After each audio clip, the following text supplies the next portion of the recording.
बहुत सारे साथी यहाँ पर उपस्थित हैं, समय के अभाव पे नाम उच्चारण नहीं कर पा रहे हैं। आप सभी को धन्यवाद। समय भी हो चुका है साथियों, बहुत सारे बातें को यहाँ पे रखना है। समय नहीं रहने के कारण बहुत सारे साथी दूर दूर से आए हैं, 5-5, 6-6 घंटा समय बिता के आए हैं और उनको मंच पे बोलने का भी मौका नहीं मिल पाया है, समय का अभाव है। साथियों, पहले मैं अपने बारे में आप लोगों को बताना चाहूंगा कि मैं एक मछुआरा परिवार में जन्म लिया। पिताजी मछली मारते थे, दादाजी मछली मारते थे। ऐसे घर में मेरा जन्म हुआ और आप समझ सकते हैं कि ऐसे परिवार में बचपन कितना अभाव से बीता होगा। मैंने बचपन अभाव में बिताया और 18 साल की उम्र में, जिस उम्र में बच्चे को खेलना कूदना होता है, स्कूल कॉलेज जाना होता है, अपने परिवार के साथ रहना होता है, उस उम्र में मैं अपने गांव को छोड़कर, अपने लोगों को छोड़कर मुंबई जैसे शहर चला गया। वहां मैं मेहनत किया, मजदूरी किया। 30 रुपया रोज पे मैं मजदूरी करता था, 900 रुपया महीने पे नौकरी करता था। लेकिन माता पिता के आशीर्वाद, आप लोगों के आशीर्वाद से बहुत कम समय में बहुत ही बेहतर हमने तरक्की हासिल किया, मेहनत और ईमानदारी के दम पर। दिन रात एक कर कर एक बेहतर जिंदगी जीने लगा। फिर मैं 10 साल तक मैं बिहार को छोड़ दिया था, मैं नहीं आता था, मुंबई में रहने लगा, वहीं पे सब चीज करने लगा। लेकिन जब मैं आने का मौका मिला बिहार, तो मैंने देखा गरीबी तो मुझे पता था कि गरीबी क्या होता है, लेकिन बेहतर जिंदगी जीते जीते मैंने गरीबी भूल गया था। और जब मैं गांव में आके देखा तो मैंने देखा कि मैं तो बहुत आगे निकल चुका हूं, लेकिन हमारे लोग बहुत पीछे रह गए हैं। लोग चांद पे घर बनाने के लिए सोच रहे हैं, लेकिन आज हमारे इस धरती पे हमारे लोगों के लिए घर नहीं है। आज भी इस धरती पर आज हमारे लोग, खास करके पिछड़ा, दलित, आदिवासी, ऐसे समाज में आधि मानव की जैसे जिंदगी जी रहे हैं। कुछ लोग बेहतर जिंदगी जीते हैं, एक दिन में करोड़ों रुपया खर्च कर देते हैं अपनी जिंदगी जीने के लिए, और कुछ लोग अपनी जिंदगी जीने के लिए 200 रुपया खर्च नहीं कर पाते। ऐसी जिंदगी आज की तारीख में हमारे लोग देख रहे हैं। और मैंने निर्णय लिया कि नहीं, मुझे अपने लोगों के लिए कुछ करना है, अपने समाज के लिए कुछ करना है। और मैंने मुंबई के बेहतर जिंदगी को छोड़कर, ऐशो आराम की जिंदगी छोड़कर मैं बिहार में लग गया और मजबूती से अपने लोगों के बीच में गया, उनको समझाया, उनको बताया, उनसे सीखा और उनको समझाया और संघर्ष करना चालू किया। 2014 में मैं बिहार में पॉलिटिकल, सामाजिक रूप से सक्रिय हुआ और 4 साल के संघर्ष में हमें समझ में आया कि अगर आपको कोई लड़ाई लड़ना है, जीतना है, तो आपको उस जगह पे पहुंचना पड़ेगा। अगर आप कहते हैं कि यहां पे कीचड़ बहुत है, तो कीचड़ को साफ करना है तो इस कीचड़ में उतरना पड़ेगा। और फिर मैंने देखा कि अगर मैं पीछे घूमते रहा कि सर ये काम हमारा करा दीजिए, सब कहते थे कि सहनी जी ये चुनाव हमको जिता दीजिए, उसके बाद कर देंगे, और चुनाव जीतने के बाद भूल जाते थे। फिर मुझे लगा जो काम उनको कह रहे करने के लिए, वो काम तो हम भी कर सकते हैं। सिर्फ उस जगह पे पहुंचने की आवश्यकता है, और उस जगह पे पहुंचने के लिए पैसा नहीं चाहिए। उस जगह पे पहुंचने के लिए वोट की आवश्यकता है, और वोट आपके पास, हमारे पास है, और हम अपना वोट दूसरे को देते हैं। इस लोकतंत्र में राजा जो है ना, वो आपके वोट से बनता है। पहले राजा बनता था, रानी के कोख से जन्म लेता था, राजा का बड़ा बेटा होता था, उसको राजा बनाया जाता था। लेकिन आज आपके वोट से राज्य का मुख्यमंत्री हो या देश का प्रधानमंत्री आपके वोट से बनता है, और हम लोग दूसरे को बनाते आ रहे थे। फिर मैंने 2018 में पार्टी बनाया और सिर्फ 2 साल के संघर्ष में 2020 आते आते बिहार में अपने दम पर हमने सरकार बनाया। जिंदाबाद 2020 का जब सरकार बना, आपके सहयोग से सरकार बना। अगर उस समय अगर आप समर्थन नहीं देते तो बिहार में मुख्यमंत्री श्री नीतीश कुमार जी शपथ नहीं लेते और बिहार का मुख्यमंत्री नहीं बनते। ये ताकत आपके पास है। तो ये साथियों, वो ताकत आपको यहां पे भी दिखाना पड़ेगा। ये जो विधानसभा है ना, झारखंड में या बिहार में या राज्य के कहीं पे भी, वहां पे खजाना है, और वहां खजाना के पास आपके लोग नहीं हैं, तो आपके विकास कैसे होगा? आज हमने बिहार में अपनी सरकार बनाया था और मजबूती से अपने लोगों के लिए काम कर रहा था, लेकिन आपका दुश्मन आपसे बहुत बड़ा है, चालाक है, होशियार है। वो 75 साल से, आजादी के 75 साल बीत गया, वो हमेशा आपको गुलाम बना के रखना चाहता है, वो आपको मालिक बनना नहीं देखना चाहता है। जब बिहार में एनडीए का जब बैठक होता था तो ऊपर का कुर्सी में 4 कुर्सी लगता था। उस 4 कुर्सी में एक माननीय मुख्यमंत्री नीतीश कुमार जी बैठते थे, एक जीतन राम मांझी बैठते थे, एक भारतीय जनता पार्टी के नेता बैठते थे, और एक आपका बेटा सनफ मल्ला भी उस लाइन में बैठते थे। आज उनको हजम नहीं हुआ। उन्होंने कहा कि हमारी बात मानिए, जैसे पहले गुलाम आप थे वैसे गुलाम बन जाइए और आपको हम बड़ा नेता, देश का बड़ा नेता बनाएंगे। अपनी पार्टी भी लेकर लीजिए, हमारे हिसाब से चलिए। हमने कहा भैया, ये पार्टी हमारी नहीं है, ये पूरे बिहार के निषाद खून पसीना बहाकर ये पार्टी बनाए हैं, और ये पार्टी जो बना है एक उद्देश्य है कि निषाद समाज को आरक्षण दिलाना।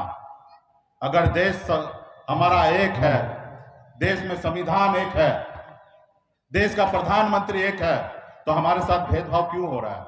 जब बंगाल में निषाद को आरक्षण मिल रहा है एससी का, या दिल्ली में जब एससी का आरक्षण मिल रहा है, तो यूपी, बिहार, झारखंड में क्यों नहीं मिल रहा? हमें आरक्षण हमें दे दो, फिर जो तुम कहते हो मैं मानने के लिए तैयार हूं। तो उन्होंने कहा नहीं, पहले आप हमारा गुलाम बनिए, अपनी पार्टी को विलय कीजिए, आप हमारे साथ आइए, फिर हम सोचेंगे। हमने उनका बात नहीं माना। हमने बिहार से लेकर उत्तर प्रदेश, झारखंड में अपनी पार्टी को, अपने संगठन को विस्तार करने लगा। उन्होंने देखा ये लड़का 2 साल में अपनी पार्टी बिहार में खड़ा कर सकता है और हमको चैलेंज कर सकता है। जो कल तक हमारे पास एक टिकट मांगने के लिए, जो समाज एक टिकट मांगने के लिए मेरे पीछे पीछे घूमता था, वो समाज आज बिहार में टिकट बांट रहा है। ये लड़का आगे निकल जाएगा। तो उन्होंने क्या किया? आपके पार्टी को तोड़ दिया, आपके विधायक को खरीद लिया, लेकिन मेरी हौसला को किसी ने नहीं तोड़ा साथियों, हौसला को नहीं तोड़ा। और फिर मजबूती से आने वाले समय में हम लोग लड़ाई लड़ेंगे। आज बताइए ना, आप झारखंड में आपका एक विधायक नहीं है, एक सांसद नहीं है, एक मंत्री नहीं है, आपके बारे में सोचेगा कौन? जिस समाज में नेता है उनके लिए सोचा जाता है। आज निश्चित तौर पे आपका बेटा है, 2 रुपया कमाएगा तो आप ही के घर पे लाके देगा ना, आपके लिए सोचेगा। जब वो कमाएगा नहीं, कुछ अच्छा काम नहीं करेगा, तो आपके लिए क्या सोचेगा? आज देश में आप जहां देखिए, जिनको भी देख लीजिए, बहुत आसानी से आके कहेंगे कि हम जात की राजनीति नहीं करते हैं, लेकिन काम वही करते हैं। और मैं तो गर्व से कहता हूं सभी को, हमने मार्च में ही पार्टी को झारखंड में हमने लॉन्च किया।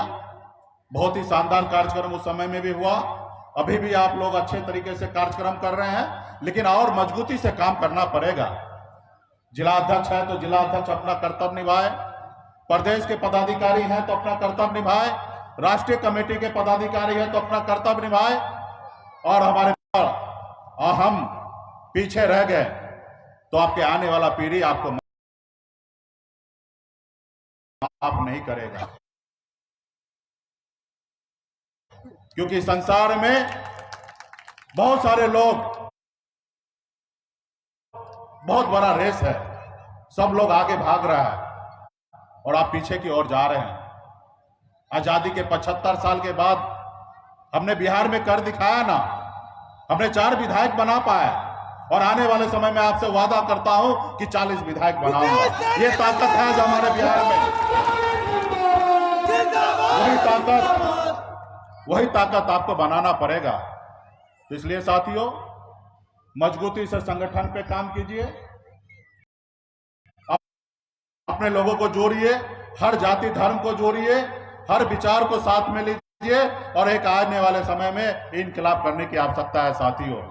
इस तरीके से नहीं कोई दूसरे लोग आके काम करेंगे। 75 साल में कोई किसी ने आपके लिए काम किया? नहीं किया। आज का दौर तो ऐसा है कि जो आपको मिला है वो भी लोग छीनने के लिए तैयार है। आज बिहार में जाइए, अति पिछड़ा आरक्षण जो हम लोगों को मिल रहा था वो समाप्त करने के लिए लगे हुए हैं।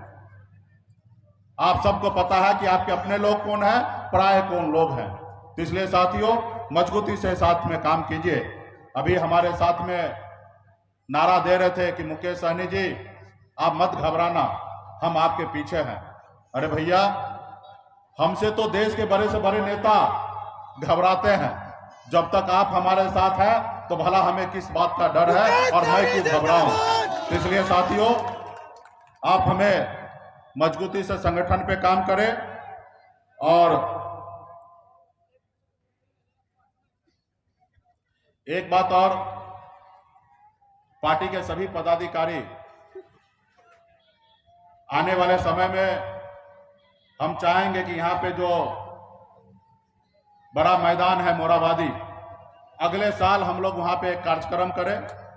अभी बिहार से हमारा एक रथ यात्रा निकलेगा, 5100 किलोमीटर का हमारा ये कार्यक्रम होगा, जिसमें रथ पे सवार होकर चलेंगे।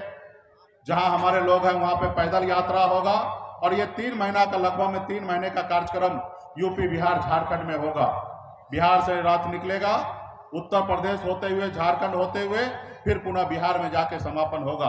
तो इसके लिए प्रखंड स्तर पे आप लोगों को कमेटी बना के संगठन को मजबूती से तैयारी करना है, जिला लेवल पे मजबूती से तैयारी करना है। और ये निश्चित तौर पे आप समझिए कि आज तक 75 साल से आपने दूसरे को वोट दिया, आपको क्या मिला? आप मन बना लीजिए कि आने वाले समय 2024 में आपके वीआईपी पार्टी पूरे उत्तर झारखंड में हर एक सीट पर चुनाव लड़ने के लिए तैयार हो।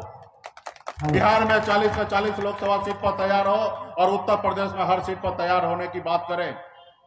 आपके साथ समझौता हुआ तो ठीक है, नहीं तो अकेले अपने दम पर चुनाव लड़े, इसके लिए तैयारी करना पड़ेगा। और क्या करना है, आपका अपना वोट आपके अपने पास आए, लोगों का एहसास हो कि आप संगठित हो चुके हैं, आप एक हो चुके हैं और आपने अपने वोट का अधिकार आप समझ चुके हैं। सिर्फ ये हमें करके दिखाना है, जैसे हम बिहार में करके दिखा देते हैं। अभी हाल फिलहाल में बिहार में उपचुनाव हुआ, हमने वहां चुनाव लड़ा, अकेले अपने दम पर 30,000 वोट लाया और पूरा इंडिया वहां पे अपने दम पर 45,000 वोट लाया और 36,000 वोट से उनको हारना पड़ा।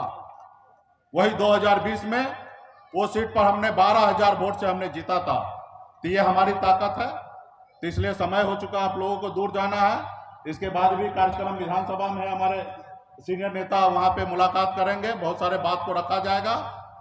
और मजबूती से आप लोग संगठन में ये संदेश जो आए हैं वो संदेश लेके जाइए, गांव-गांव में लोगों को बताइए, जागरूक कीजिए, अपने लोगों को बताइए और संगठन को, पार्टी को मजबूत कीजिए।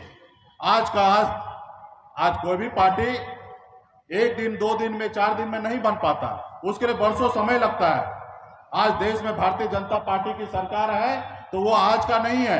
96 साल पहले आरएसएस का स्थापना हुआ और 96 साल से संघर्ष कर रहे हैं और आज जाके देश में उनकी सरकार बना है, पूरे भारत में उनकी सरकार बना है। आज पिछले, भले हम राजनीति में 6-8 सालों से काम कर रहे हैं, लेकिन मेरी उम्र अगर 42 साल है तो 42 साल में 24 साल से मैं संघर्ष कर रहा हूं, 18 साल की उम्र से, तब जाके मैं यहां तक पहुंचा हूं। और हमारा दुश्मन बहुत बड़ा है, लेकिन हमें पता है वो दुश्मन को हम हरा सकते हैं, क्योंकि हमारे पास आप लोग हैं, वोट है हमारे पास। और निश्चित तौर पे जब हम जागरूक होंगे तो दुनिया का हर ताकत आपके सामने में झुकेगा साथियों।